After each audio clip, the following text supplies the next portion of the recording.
This is Brother Ron, and welcome to We All Be News Radio and TV, the news-free Dixie for the 21st century.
We All Be News and Radio is proud to have the most honorable, one of the greatest theologians on the contemporary scene, the father and architect of the Black liberation theology, the one and only Dr. James Cone. How you doing today, sir?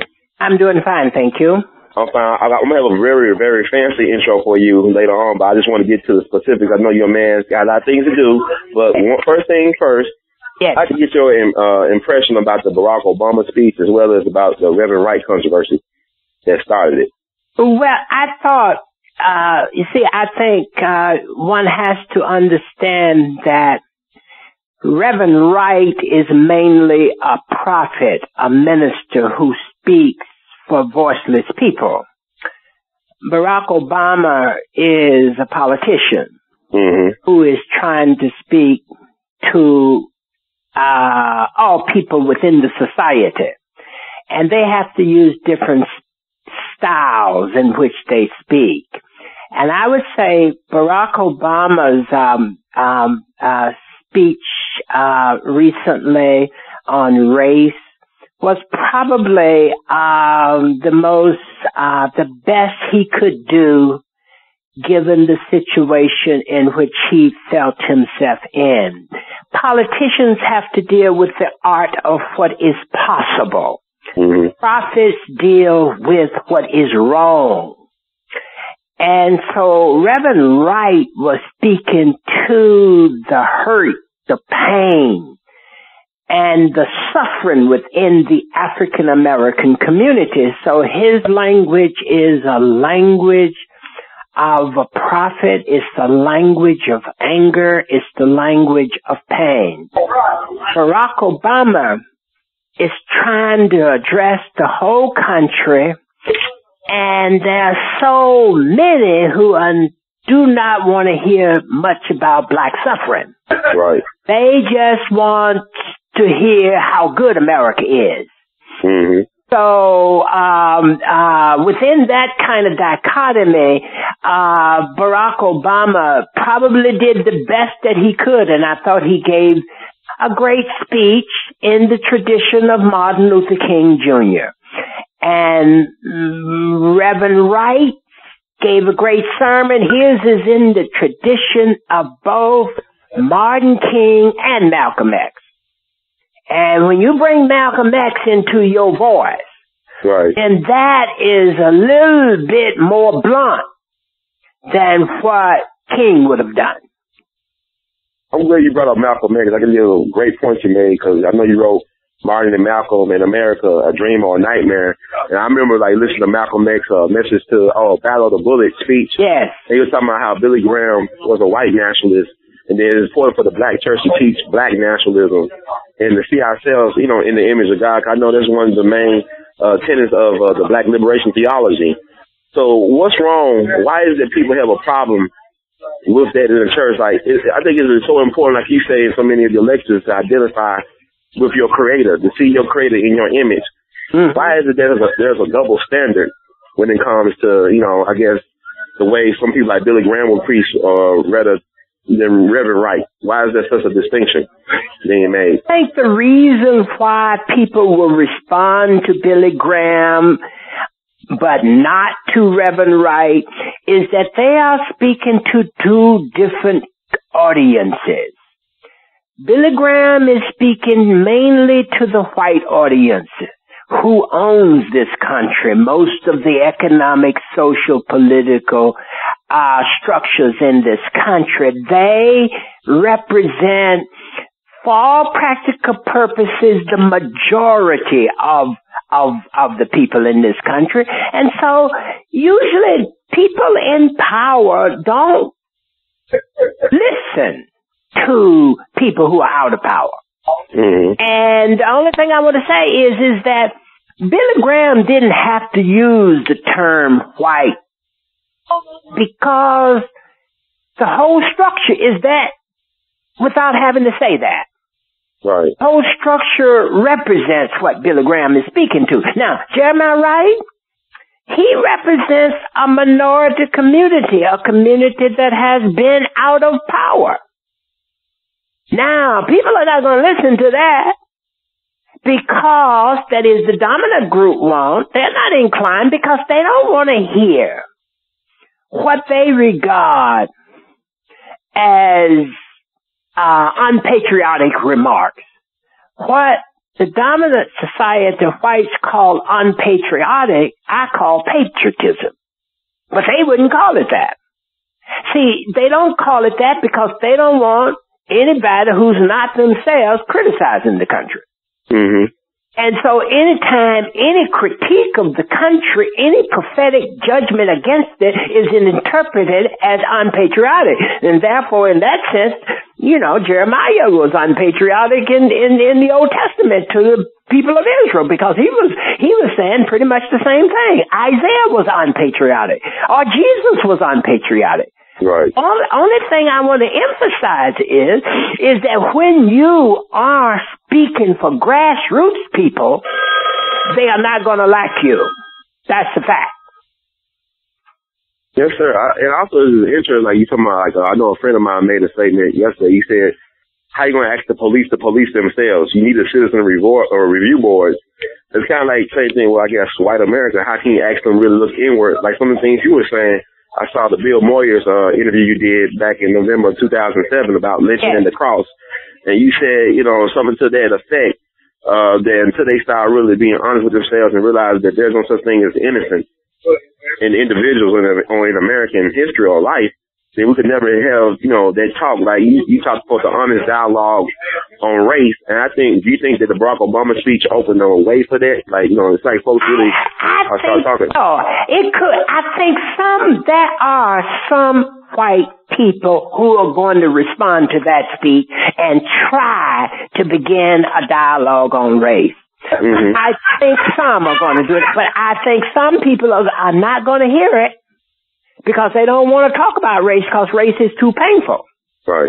So I think you're going to get some, but I don't know for how long. Right. And you're going to get some who resist it from the start. I think that, it's very important to note that. I mean, I just think it's interesting, though. You talk about Dr. King. I know I'm in Memphis. April 4th marks the 40th anniversary of his transition. Yeah. But he was very unpopular the last 3 or 4 years of his life. Oh, yeah. I mean, he was shot about the people he tried to help. That's right. In fact, he said stuff just as harsh as Reverend Wright. Right. He said the U.S. government is the greatest purveyor of violence in the world today. He said that on April 4, 1967. Mm-hmm. Speaking about the war, he said the United States is the greatest purveyor of violence in the world today. If he said that, if Reverend Wright or I say that today, they'd be just so upset, just like they are with Reverend Wright. Mm-hmm. And notice, King was greatly disliked at the end of his life. He was. Not only until after he was assassinated that they then began to like the man because they could use that I have a dream speech and forget about what he said in that Vietnam speech. Let me ask you, you feel like in the ways, I mean, he made the sacrifice, I know you talk about the lynching and the cross, you think that by him, you know, making the sacrifice, by him being silent, that people kind of misappropriated his message like they do the teachings of Jesus? Yes, because they do. I want to point out a writing you did, a quote from the Black Theology and Black Power. Okay. He said that racism is a complete denial of the incarnation and thus of Christianity. If there is any contemporary meaning of the Antichrist or the principalities and powers, the white church seems to be a manifestation of it. It was the white Christian church which took the lead in establishing slavery as an institution and segregation as a pattern in society by sanctioning all white congregations. And you were AME minister, and, you know, talking about the founder of that church, Richard Wright and A.L.L Jones in Philadelphia. The reason why they founded AME, one of the reasons was because they could not sit at the church, correct, in the congregation? That's right. St. George Methodist Church. Richard Allen and A.L.L Jones walked out of St. George Methodist Church in 1787 because they refused to accept segregated seating in that church. So why, you get to that point, why can't we address the issue of racism in the church then, in religion? Well, why can't we have an honest dialogue on that? Actually, what I was trying to address and have been trying to address. Racism needs to be addressed in the church and in the society because the people in the church are the same people in the society. Right. And so it needs to be addressed in both places. And that's why I call it black theology and black power. Black theology, black power referring to society and theology referring to the church. You got to bring those two together. Let me ask you, like, how does it feel? I know, I mean, when you probably came up with this black theology, it wasn't very much accepted by anybody. No. I could guess, let alone the black church, you know? No, it was not accepted. No, as I was telling somebody the other day, I've been through this before. Mm-hmm. All this reaction to Reverend Wright and everybody calling me, wanting to talk to me, what black liberation. Well, when I wrote Black Theology and Black Power and it came out in 1969, I had a very, very similar reaction to that book and the other books that followed as what's going on now, except it lasted for 4 or 5 years. Wow, I mean, I just like, it means so much to me to be talking to you right now. I've seen you on TV for years, and I saw the lecture you did at Harvard about the lynching and the cross, and I think, I mean, you just on point. I think sometimes we don't really appreciate our prophets. Like, you know, a prophet is always without honor in his hometown or country. And I think people just really need to know the truth because I think, well, one thing I like about the Barack Obama speech today, he spoke to our better angels, but also he spoke to us as being intelligent and rational human beings, not as little kids or... Yeah, he did, didn't he? He put it out treated there. us as adults. Right. Yes, I agree with you.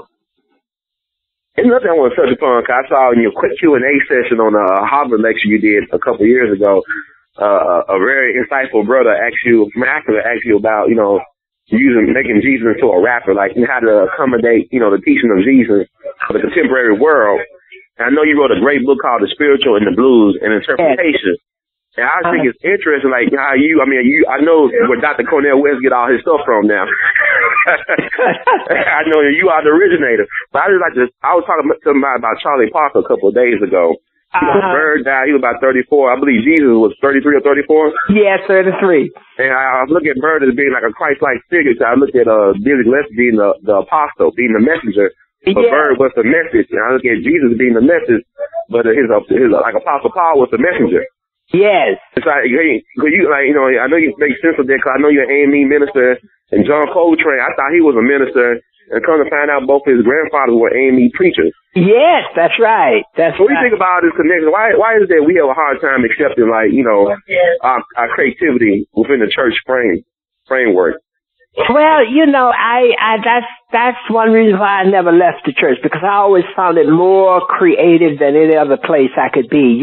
Because I found my voice there. You have some great creativity. Sometimes the doctrines which we inherited from white churches get in the way of that creativity. But our own creativity breaks cannot be contained within the church. So that's why you have your Birds, you have your Coltrane's, you have your other expressions in the blues, just like you have it in the spirituals. Mm-hmm. I just think it's interesting because I think there's a lot of fear about preaching black nationalism in the black church, because you look at the history of who are the leading proponents of black nationalism, who had a religious standing. Like I think about Nat Turner or Bishop Henry Turner or even Martin Delaney. I mean, it always had a connection to Africa, and I still think that us as Americans, African Americans, are still not comfortable with our connections to Africa or to the motherland. We're not. And that's why Malcolm wanted to make the emphasis that he made, because King didn't help us to be comfortable with Africa. And Malcolm, that was his main point. Also the main point for Marcus Garvey, too. So that black nationalism is something that we have not been as open to, and that's largely because we live in a white supremacist world. And as long as you live in a white world, then to be black is a negative thing. And many black people internalize that and learn to hate themselves. And that's why Malcolm said the worst crime the white man has committed has been to teach us to hate ourselves. And so Malcolm helped us to love ourselves. He said, love yourself first before you think about anybody else. I definitely agree with that, and I definitely agree with what you have to say and what you dedicate your life to. And I was going to do another tie-in to the music, because I found it fascinating when I'm reading your work. So this TV interview, I think about Sun Ra, because you always talk about to be able to be a religious visionary, you got to have a vision, you got to have an imagination. You know, and Sun Ra always used to say space is the place. Yeah. And people probably say, well, you know, he's like a Martian, but he's talking about your imagination is unlimited. Like Bird said, they're teaching that there's a line in music, but there are no boundaries in art. That's right. And I think, like, is it more important to actually know facts, or is it more important to have an imagination to recreate things and to create a mythology? Because religion nothing but mythology in a lot of ways. Yeah, people should not talk about God without imagination. Right. See, and it's crucial. It's not so much those doctrines. The doctrines can limit what you can see. Mm-hmm. So that's why religion is close to art, poetry. It speaks to the inside of us and helps us not to let our humanity be decided by what other people can do to our body. So imagination is essential for life and for a people. That's why King talk about that dream. That's right. Imagination. That's imagination. And I know I gotta let you go. I mean, I'm just having so much fun talking to you. I definitely want to do an extensive interview sometime in the very near future. Okay, all right. Dr. Cone. But also, I'd like to ask you one more thing. One more last thing, okay. Yes, sir. One more last thing. And I know you made a point in your Harvard lecture was the fact that, the black church has lost its way because it forgot about its roots. And I always think about the Jewish people. Right. They say never forget the Holocaust. And you talking about how, the progression of the black church. That's why Dr. King had to form the Southern Christian Leadership Conference, because the Baptist ministers did not accept him, or even a letter from a Birmingham jail. And I'm just looking at the stuff with the schools and with the family. What can the church do for a short-term effect, to right itself on the right path? Said what? I didn't get that. What can the church do to right itself, to right its course? Well, the church has to go back to where it came from. See, when you lose your way, you have to go back and see where you went off the track. Mm-hmm. You backstep. So you need to go back to your origin and make sure you have a tradition that keeps you aware of where you want to go. Because people who don't know their tradition and who don't know their history are people who don't know where they are going.